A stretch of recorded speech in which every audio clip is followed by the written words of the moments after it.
എൻ്റെ പേഴ്സണൽ പ്രേയറിൻ്റെ സമയം ഞാൻ തന്നെ ബഹുമാനിക്കണ്ടേ, എന്നാലല്ലേ മറ്റുള്ളവർ ബഹുമാനിക്കൂ. അതുപോലെ സ്ഥലം ഒരുക്കണം. പിന്നെ ഒരു ചെറിയ നോട്ട്ബുക്കൊക്കെ വയ്ക്കുക. ഓരോ ദിവസം ഡേറ്റ് ഇട്ട് പേഴ്സണൽ പ്രേയറിൻ്റെ ഒരു ടോപ്പിക്ക് നിശ്ചയിക്കുക, അല്ലെങ്കിൽ ഒരു ദൈവവചന ഭാഗം, എന്നിട്ട് അതിൻ്റെ ഇന്ന കാര്യങ്ങൾ ചെയ്യും എന്നുള്ളതൊന്ന് ജസ്റ്റ് ഷോർട്ടായിട്ട് എഴുതി വയ്ക്കുക.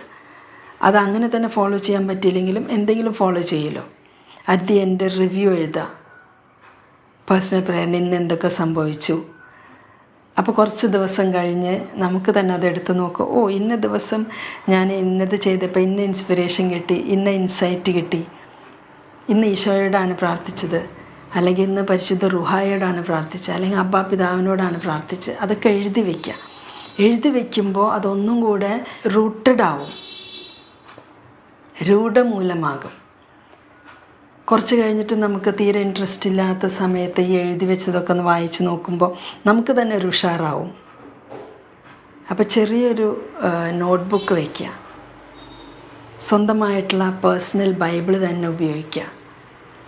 വളരെ റെസ്പെക്റ്റോടുകൂടെ അണ്ടർലൈനൊക്കെ ചെയ്യാം, മാർക്കിംഗ് ചെയ്യാം, റെസ്പെക്റ്റോടുകൂടെ, വളരെ നീറ്റായിട്ട്.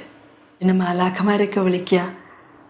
പ്രത്യേകിച്ച് മിഖായേൽ മുഖ്യദൂതൻ, റഫായേൽ മുഖ്യദൂതൻ, ഗബ്രിയേൽ മുഖ്യദൂതൻ, അവരൊക്കെ വിളിക്കുക. അപ്പോൾ എല്ലാ സന്നാഹങ്ങളോടും കൂടെ, പ്രിപ്പറേഷനോടുകൂടെ പേഴ്സണൽ പ്രേയറിന് ഇരുന്ന് കഴിഞ്ഞാൽ ഒരു തടസ്സം ഉണ്ടാവില്ല, ഒരു ബോറിങ്ങും നമുക്ക് അനുഭവപ്പെടില്ല.